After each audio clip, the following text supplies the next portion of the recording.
So GoGuardian, I kind of took a look at what I use and how I use it in the classroom, and then split it into two different parts. Part one, right now I use it all the time, and I think it's like the basics of what we should use to get up and running right away. And then part two, maybe a different day, Luke, we could take a look at digging deeper in reports and that kind of stuff. Yeah. And up front, just want to say, like, Robin's a lot. I grabbed her slides, a lot of these, so. Robin's amazing. She is amazing. And we couldn't be operating without her, to be honest with you. We could not. She is awesome. So if you want to come back to these slides, these are just the links to the different things that we'll be talking about. Today, we're going to go through why would you use it, how do you get started, how do we create classrooms, we'll talk about enrolling students, what are the different session options and what's that look like, quickly talk about scenes, and then we'll talk about how do you chat with students. So these are all really useful things. So why GoGuardian? Why do you use it, or why? This year I use it way more than I ever have before. It helps me really monitor student activity. Really, since we've done full distance learning, I've really jumped in with pacing. I know how long it's taking them to do things, and I'm watching their screens as they do it. And it's also helping with just like academic integrity too. Using the scenes locks them down into where you want them to be. And it doesn't give them a lot of choice. There's still choice, right? Because this is only on their school device, only in Chrome. So there are other opportunities, but it really kind of helps, and it helps me establish the expectations of my learning community for those 40 minutes today. It allows you to monitor the live data. You can send comments. So this has been a really good thing too with feedback. I can watch a student doing an activity, and I can type to just that one student and say, hey, don't forget the indirect object pronouns, or whatever we're studying at the time. And oh yeah, thanks, Prof. And we have that chance to right the ship right there. Send class announcements, take screenshots. One thing that when there was a student that was doing something and I was like, how did this happen? I screenshot it and sent it to Luke and just said, hey, this is something, heads up. Not quite sure what's going on here. And so we were able to dig a little deeper with that information.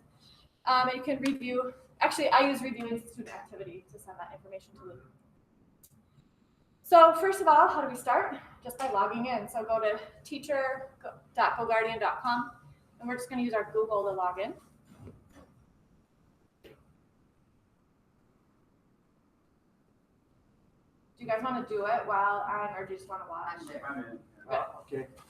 Are the people at home, are you guys in there? Yeah, all right, cool. Cindy's good. Okay. So the kind of the terminology, the classroom is the way of organizing your groups and your people. And it's set up and then it's that way for the semester. So when we want to do a classroom, and you can be creative on, I have a lot of different classrooms, although I only have 3 different classes, and I'll show you what I have and why I use it that way. But you're going to go ahead and click on Add Classroom. Give it a name. Be specific if it's like Health Hour 2, because then your Health Hour 3 is going to be different. We don't link anything together here. Choose a color, and then click Add Classroom. And we can share this presentation with everybody, and there's videos in the presentation that will walk you through this. I think this is the only one I have. Oh, there's only this video. Sorry. Oh, there it goes. So here's just a screenshot of the different things that I have. I have a lunch one that I kind of like because when students come in to make up a test, instead of turning on a whole GoGuardian, whole classroom, and locking everybody out and having to discontinue each individual from that session, I just click on that one and then have them sign up for it right there during that hour. And then as soon as we're done, I remove them, but that's worked out really well. Then I had, when we were doing distance, I had just one for the distance learners. That kind of helped when I was on with them for different situations. So you think we should all have our own lunch class? It kind of be like your own extra class that you can, like you said, they bounce in, they do something, they bounce out. So I could have a careers kid and a health kid doing stuff in there during after school time or whatever it might be. Well, and for my purposes, I have just one class called surveillance, and it's only when I'm like overseeing somebody as they're doing something. I know that's kind of creepy. It used to be called creeping, but I thought it was inappropriate for this.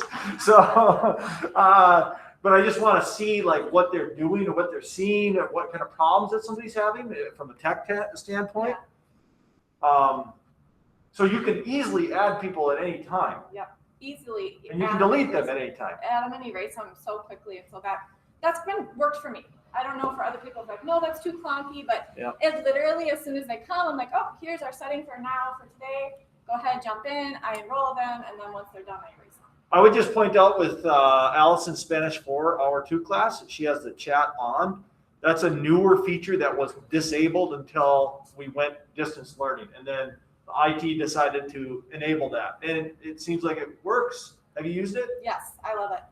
Okay. I normally go into start a session, and then I just click it there, but this has worked out well. Now, this was a screenshot a couple days ago. Now they're all on. I just went through and just clicked them all on.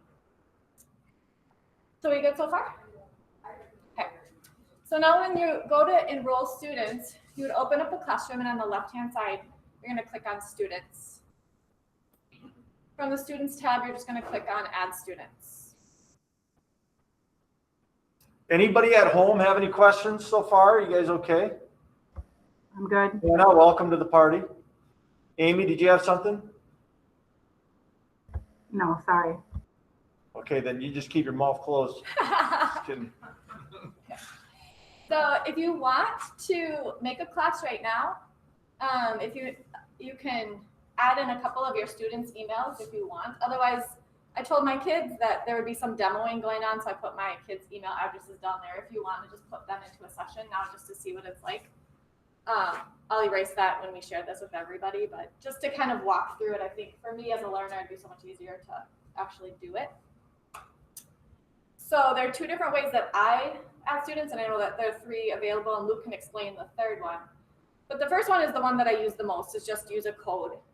And you simply click on this use code, a screen comes up and it says enroll.GoGuardian.com. You show that to your students, they put the code in, boom, it's done. It takes a couple seconds at the beginning of the hour. When students come in, if you're starting a new class, that's what they see right when they log on to Google Meet now. So tomorrow, if you want to start making groups, boom, there it is. It'll take no time at all. The other one is just to add emails. So for example, with my Spanish 2, everybody was there, they did it, they enrolled, no problem, but then I had some stragglers, right, that weren't there or forgot or didn't do it or who knows what. So then I was able to just take their emails and add them pretty easily. Do they get something right away when you add them in the email or no? I don't think so. Okay, It just dumps them into the pending, and then you will enroll them. I can show you. For the most part, students will not know that they're being watched or under surveillance unless you have the chat feature is on, then the little chat bubble will appear. Or if you have a scene set up that is locking down the Chromebook functionality, okay? So you might have a scene set up where you want them only to access Schoology, nothing else for a Schoology test, and then they couldn't go somewhere else. And we can talk about how that causes chaos too later on down a little bit later. We'll come up to scenes in just a little bit. There's pros and cons to that. So enrolling, this is what I was saying, the screen that if I were going to enroll students tomorrow, this is what I would show them as they're coming in. They go ahead, put the code in. After all the students have entered the code or told you have, this is where there's a little bit of a disconnect because I'm like, have you guys finished it? Did you get it in? Did you get it in? You just have to give them enough time, let them raise their hand on Google, and then go back to the classroom tab. And then you'll have pending enrollment and 25 kids there. Just add all students, populate your class, and you're ready to go. Yeah, cool. Anytime that you want, you can add students super easily, or you can take students out very, very easily, either from the roster or just from that session. So it's all right there. Is this correct that it looks like you have to add students one at a time if I'm adding them manually? I tried to just paste in everyone's emails and that didn't go well. That's right. You have to go one at a time. Okay, so of course. The best way to go is to enroll them while you're with them. And then any kid that didn't show up, the kids are like, I'm not going to be under GoGuardian. Then you just put in their email and they're in GoGuardian, I have a question. If they're in someone else's class, then I have one that I just watch my caseload on, a separate class. If they're in someone else's class, can I not see what they're doing, or should I be able to see them? That's a really good question. I need some clarity on that one piece as well. I do know that when, like, sometimes Cindy knows. Yeah, you can see them. You can see you can. what they're working on. Yep. Yep. So if it says offline, that means they're not logged in. Right. If they're offline, they're totally off their computer. Okay. So, yep. No, you can see them when they're other people's classes. Can you see them if there's 2 GoGuardian sessions running though? What Cindy's saying you can.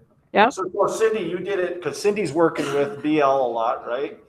Nope, Yeah. nope, I'm not doing that. But I am Oh. tracking down kids left and right. Yeah. Yep. And so I go in and there's Thompson teaching his class. So, yep. And Thompson has it on simultaneously? Yeah, he's got them on his screen, but I have them on my screen and I can click to see what's going on in there. So, But does he have them in GoGuardian on that hour? right. He also does? Yep. And then, yeah. Well, I Yep. do know that GoGuardian is like come a long way in the last 2 years when we first kind of started using it. There's so many other Just issues, this last problems. spring, Yes. So I'm really impressed with where it's at right now. Yeah, it's way easier. I really just liked it last year, and this year I was like, well, I've got to do this, and Yes. it's way better. Okay, so then now you've got your classes set up, the students are enrolled. How do you run a session? So there's a couple of different ways that you can do this. A session is just what is going on in your classroom, the time, and you're able to watch your student screen live.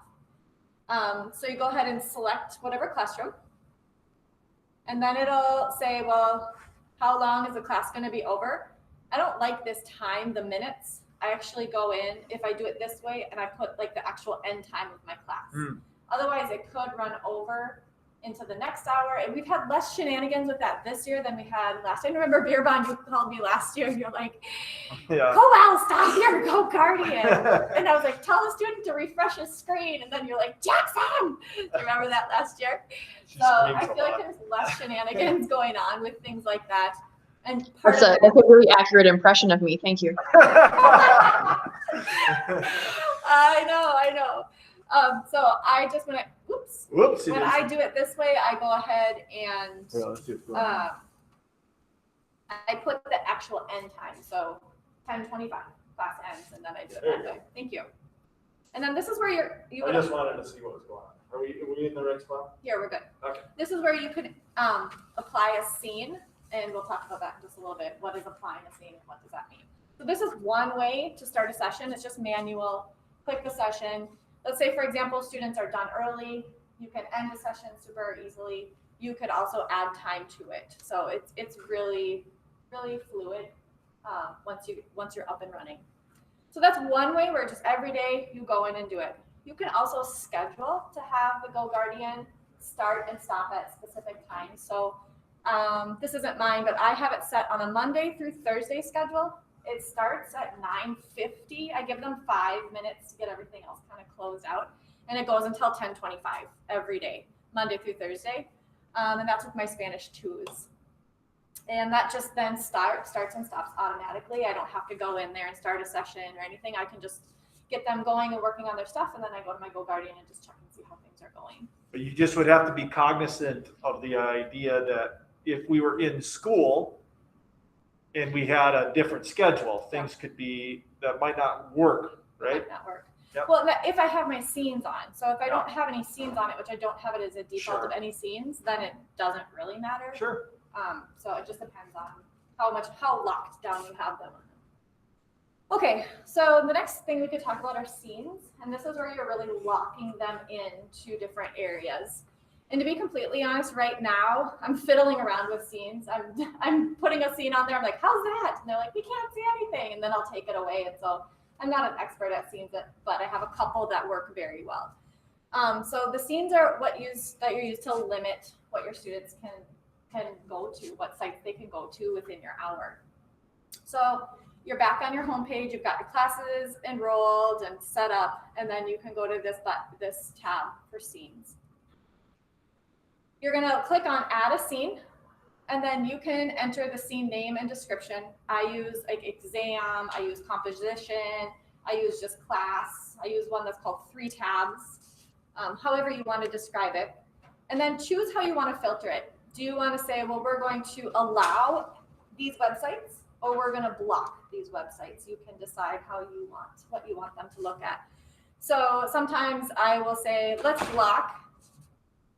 allow everything except for Google Translate. So they can have anything that they want, but they can't go to Google Translate. Or I can say, let's block everything except for Google Meet and Schoology. So it just depends on, what you're working on or what you're expecting your students to do. It's got this little nifty thing here on the far right-hand side where you can just grab your Cami, you can grab the Google Suite and dump it in. Otherwise, you can put your websites in there and add the sites individually too.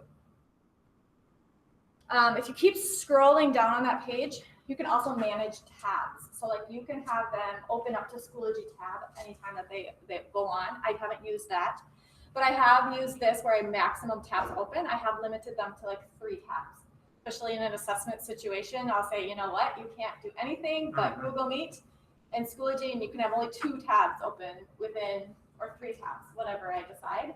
That seemed to be very, very helpful. And then just go ahead and save the scene.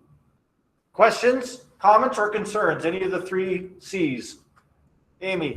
So do we have to be pretty careful with timing if you do a scene? Because I have my miscellaneous open all day, but if I put a scene on that, would that block them from things in other classes? Yeah, that's the one thing that you have to be careful of. And it probably happens once a month where some kid comes to the library and says, Mr. Fearban, I don't even know what class I'm locked out of. And then it's really difficult to try and figure that out. So just people have to be mindful of that. It's a great tool, and I'm not saying don't use it, but just be mindful. Now, sometimes you get a snafu with a Chromebook that just gets stuck in a scene, and I can't break it up, and I have to restart the Chromebook in order to break them out. It's weird. It happens rarely, but it happens less, but it has been an issue this fall. So then we just have to be careful, like if our schedule changes, that kind of thing, that we change that if we have scenes set up. Otherwise, it doesn't really matter, right? If we don't have scenes set up. That's right. Okay. I don't use scenes unless it's like an assessment. I lock them in. Even just the day-to-day, I just run GoGuardian because I haven't found anything that I really am comfortable with locking them in or out yet. So I just run it and monitor their screens. Other questions? We good? The last thing I want to talk about are just yeah, sure. Sorry. When you talk about tabs, so if I'm saying go to your Schoology page, we're doing Nearpod, click on that. Is that another tab?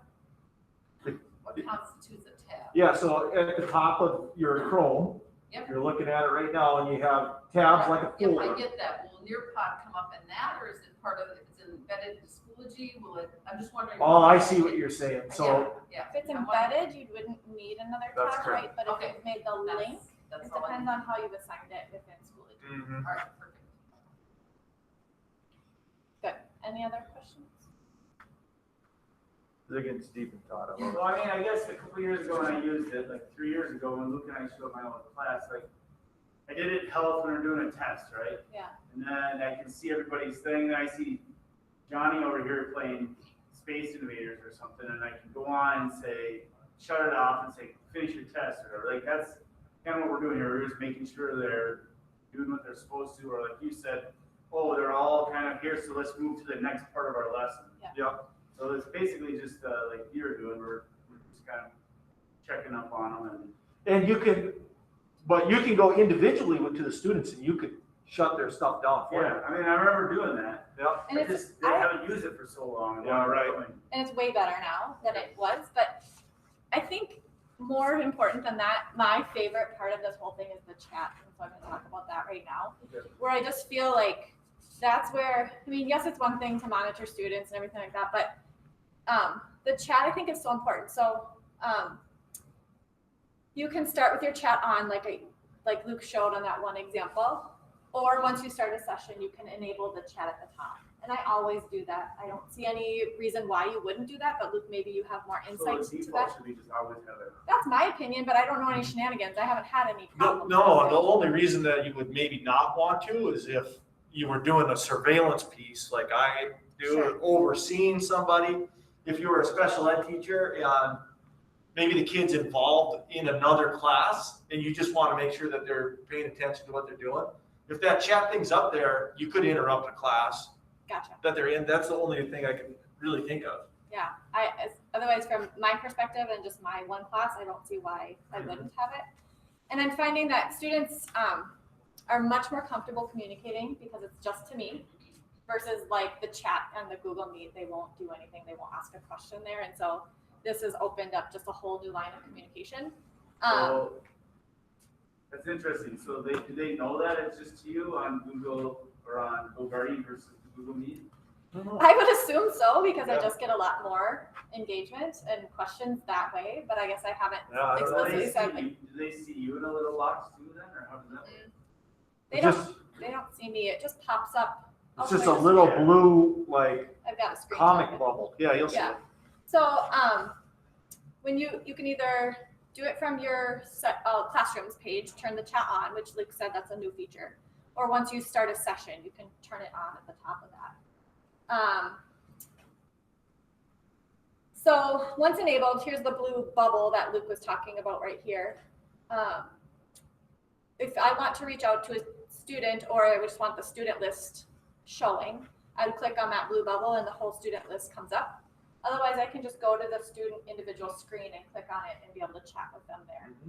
And so right now, I think what's been so great is I teach my lesson, I get them the meat of the lesson, and then I say to them, you've got 10 to 15 minutes. Here are the activities that I have laid out for you in Schoology or whatever. Here's what I want you to do. It is my expectation that you're working the next 15 minutes. This is Spanish time, right? And they've been really receptive to it. And if they're not doing what they're supposed to be doing, then I just jump on and I'm like, hey, how's it going? Just checking to see if you have any questions. Maybe that's a little bossy of me, but I think it's been really good. And I feel like it's helped to keep my students on track. Also, when they're completing an assignment, I can jump in and be like, hey, don't forget to do this, and just give them immediate feedback as they're working. It just helps me stay engaged with them. It shows them that I care. It helps keep them accountable. I love the chat feature. And some of them at first, where I was like, okay, I'm gonna be on, blink, then they would just exit, but I think we've created more of a culture of like, I'm here because I care. I'm here because I want to help you. And let me know if you have any questions. It's grown to be something that's really, I think, beneficial. Yeah. I just quickly did it just to see what was Sure. going on with my students. Sure. And it said student offline, student offline, I did it at their internship sites. Yeah. And one came up, monitoring is restricted. Yeah. I can show you what that is if you want me to. Well, So beyond here, there's, yeah, go ahead. so Robin's walked a lot of this information, but Yeah. if you want to go on to the slides, then I added another one from her about all of the status reports. Oh, yeah, good call. Waiting for activity, student offline, and then it's explaining what is going on. But the monitoring one that you mentioned means that student is logged in on a non-Chromebook. So they're on their own house computer or they've got it on their phone. So I had a student that constantly would come up on my GoGuardian, and then he had a second one that said monitoring, whatever. And so I had said, hey buddy, you gotta get this figured out. What else is logged on in your house? And he's like, oh, I don't know. And then the next day, the same thing. And I said, well, we've got a test and I can't have you on 2 devices. And he finally figured out it's his phone. And so he was able to log off and then it was just fine. So what do you do when the common complaint of seniors that I've heard all year is their Chromebooks are so slow? So in my class, I don't care. Use your phone, it's faster. Kids Right. don't trust the kid. I mean, it's like, what do you do? I'm trying this to learn this. I don't necessarily need it right now. Yeah. But That's just, I think that's one of the limitations that we have right now, and this is a barrier for our success with the seniors and trying to keep them honest, is that their Chromebooks are really bad machines. And I have no fix for it, even if I wanted to fix it. We can't get these machines here, these devices here by until like July, right? So with some of the students, this has got to kind of stay here. I know this is getting recorded, but with some students, select students, I have taken them in and said, you're in Colwell's class, you're in Mackey's class, a couple of these high level classes, we're going to swap you out a different device. Like right now I have 2 of them. I know exactly who I need to give them to. And I just cut them a deal. Some seniors are kind of taking more right tech classes, or they might be going PSEO halftime. They don't really need it. They got their own device. So it's not. Just know that I'm being flexible with that. So Yeah. if you come by a classroom, my student has its phone out, it's because it's faster on it. Yeah. I think that we just have to do what we have to do to survive. Yeah, and then you can't monitor through GoGuardian, but that's just how it is. Yep. It's just not your tool at this time. Yep. Any other questions? Look, just to kind of a teaser, I think we'll do session 2. I mean, we want to keep these between 20 and 30 minutes just to make it manageable. But session 2, I would look at maybe January. I don't know. We haven't really talked about it. Cool. But digging deeper into the teacher commands, looking at the reports, and then looking at what do each of those student status screens mean, and to kind of help us interpret our sessions a little bit more. So. Well, and before we go, we can just take a look at what it looks like. I have some students that we can survey right now. So here, let's share this tab. Here we go here. So here's my sessions. I have one that's called surveillance, and I'm going to start this session. And we should see some kids involved. There's 3 fear bins and 2 Colwells. This is what you guys do all day? Yeah, right. My kids are like, you can't monitor us. I'm like, oh. I sure. Yeah, absolutely. Wouldn't that be terrible if something embarrassing? Oh, so we have a couple of students are offline. I know that Quentin, his Chromebook is asleep. Micah and Matthias, they might have logged in and then just backed out. Rylan was just on a Google Meet, and Camden was playing Kahoot.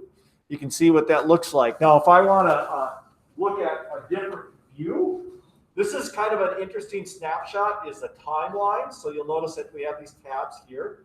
So when you select timelines, you can see what these students have been up to over the course of time. And it kind of just builds. So at 2:27 is when we ask them to jump on here. Okay. And this is when you could get like a really good look at, what time is it right now? It's 2:27. No, I want to go back in time. That's what I meant to. You could show them how to turn the chat on. Let's see here. Oh, I don't know what was going on, but we missed all. Oh, it's because I didn't start the session until 2:27. I should have started it earlier. Then we could go back and really see what they had been up to. Okay. Yeah, you can see I can turn on my chat right here, my chat feature. The off-task alerts, as soon as you do that for world language, they're like, sorry, we can't support you. Come on. So I don't know if in your content area you will be able to. It just doesn't work for mine, it says, but. I'm going to go back to these screens and let's see if, oh, there's Matthias. Okay. Let's see if we can chat with Rylan. Hey, Ryan. Maybe he'll send something. So are most kids familiar with it? Are most teachers using it? Like on average in the high school, what percentage are using it? Do you know? And then do students know how to use the chat and everything else? Are familiar with it? It's pretty, like as soon as you send a chat to them, you can see it on the screen, this big thing shows up. I mean, they can't miss it. And so then they just type back. I've never had anybody even ignore me. Yeah, they've ignored me, but they notice, they know.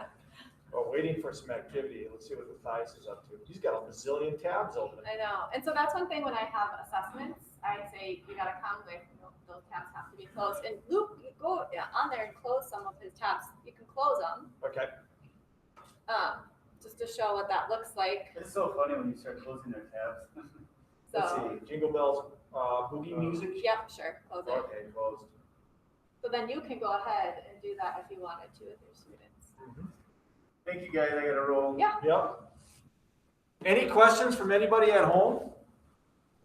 So I'm hoping one of them responds because I want to see what it looks like to see a student respond. But I'm also curious is when you were typing in the chat, there's no way for you to see everybody's screens and chat with a student at the same time, is there? See everybody's screens and then chat with the student at the same No, that's one time. thing is that it does No. disappear, and so you don't, especially if they're all throwing questions you at once, you just have to tell them to be patient, you can only see. Okay, and then chat notifications will just come up on the side, it looks like. So they will pop up right here. Hopefully Matthias will respond. Right. This will turn red when there's a message waiting there for you. Oh. So now you can see like Camden got his message, Riley got his message, and you can see that on there. And now you see there, Hannah, that someone responded. Now I've got 2 responses. Click on one, Click let's on see what that, happens. and you can see who's responded. Brooke. Oh, I'm so proud. No. It does not creep you out that I can chat with you. Can you do this all day? That's the question I get down to. Yeah, well, we'll have to have a little chat in your household tonight. Yeah. Mhm. So, and then the one thing that I had a struggle with too is that when you have this conversations open, you can't see all of your kids. There's a group that's hiding behind there. So as soon as those chats are done, close that up so then you can see everybody. Because I marked a couple kids absent. Just I went through and did like the manual, and it's because their screens were, I had my chat open the whole time I was chatting, and then I just clicked, and then all of a sudden it's like, oh, they were there. So that was one thing, to close that up when they are not, when you're not chatting. If you saw something that you thought was inappropriate, you could take a screenshot of it, and then it saves to that screenshots tab. And then what we've done in the past is we've sent that to family members. You can see that screenshots right there, and just be like, hey, here's what your son or daughter's doing today. You should be proud or not so proud, right? So. And then when you're done with the chat, it's this X. I've closed it before, and then I think I've closed them out of the session. I'm not quite sure what I did, but it's the X. Nate, it's nice to see your face today. Yeah, thanks for doing this. I guess one thing that I want to just to sort of pose is my hang up has been not so much like technology concerns, but just kind of, I don't know if ethics is the right term, but like I teach Fahrenheit 451, and like there's whole points about like, you know, like the big brother and surveillance and trust. And I've just like my hang up has just been like, oh, I don't want to have to do this, but I feel like I have to do this. So like, have any of you had any qualms along those lines? Or are you just like, nope, be it like, we're doing this? Or have you had any pushback from kids? Like, is this too Orwellian? I don't know. I think I've worked into it, right? That yes, I have those same feelings and those same thoughts, and it does creep some kids out. But I just went from more of the perspective of like, I care about you. I want to encourage you to do well. I want to encourage you to stay on track. This is a great opportunity for you to ask me questions really quickly. Great opportunity for me to give you feedback right quickly. So kind of just smothering it in care versus Big Brother. I think that's been received a lot better. And now maybe my students would say something different than that, but that's how I feel like it's evolved over the past 4 weeks, maybe. Okay. I think there's a good lesson in here as well as to whatever you do online could be picked up at any second, perhaps, right? And this is just like this is magnifying that situation. And if you're open and honest with the kids, like this is a device that we're giving you, we can see everything that you're doing on that. I feel like I should, when kids come get a Chromebook from me, I tell them that right away and say, just so you know, because listen, we've all made stupid decisions in our past. Maybe not Derby, but I have certainly. And I just like to, that's a good idea, just to see like, oh, okay, this is a school device and this is how it should be used. I don't want somebody to get in trouble for their behavior through my Peter, what were you going to say? Cindy, you had your hand up. Yeah, I mean, we've used this a lot in special ed. And the one thing is, if they don't like you watching them, you'll see them jump offline the minute that you go to a chat for them. So the minute you chat with them, they know that you are there. So the minute you open up that chat, then usually when I go to chat with them, they'll leave. They'll turn off their computers. They go offline. So if you have somebody that does that a lot, that's probably not the best way to watch them, is not to open the chat, but you can still see what they're doing and maybe email them instead. So, so if you have a kid who always jumps off, but you don't want them jumping off, then probably don't use the chat feature. Yeah, good advice. Okay. It's a great question though, Nate. I've thought about it many times. That's why I'm totally cool with, if they're on a different device, like their home computer, I don't want to see that computer because I think that crosses the boundaries for me. Right. Okay. Thanks. Mm-hmm.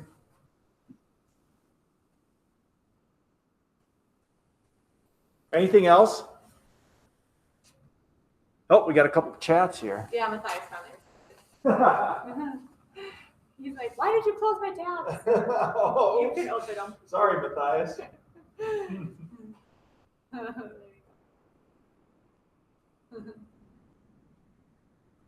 Okay, that's it.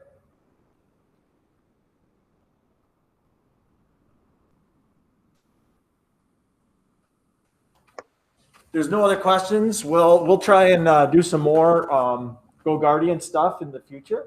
Yeah. There's a couple things that, I mean, I got a lot more to explore here. And you know, to speak to Nate's point, maybe I'm thinking some days I'll use this and other days I won't. It's not going to be an everyday thing. I mean, I roll my eyes at this a little bit just because I want to say I teach juniors and seniors. Why, you know, they shouldn't need this. You're about to graduate high school. You need to be on track. But I might use it sometimes because some of them need it for sure. I think what we've seen over the last couple of years is that this has really been a great tool for the middle school, but it hasn't really caught on at the high school. And I always just said, well, it's because we have a little bit more mature clientele, and I didn't think that it needed to be as widespread. The special ed teachers use a lot more than anybody else in the building. But now we're at this point where kind of, you guys aren't at school right now, but there, you know, we have probably 100 kids in the building today, yesterday, and the day before. And they're all kids that are struggling, and it's because they need this guidance, you know? And so now we can actually provide this a little bit from wherever we're at. We just have to learn about that software. I think it's really given me a lot of insight too to see who needs a little extra help because I'm watching them work. Maybe, yeah, that's creepy, but and Hannah, I do only use it with my sophomores and my seniors, except unless it's an assessment. I don't use it with them on a daily basis. So I'm right there with you. Cool. Anything else? Take care, my friends. Bye.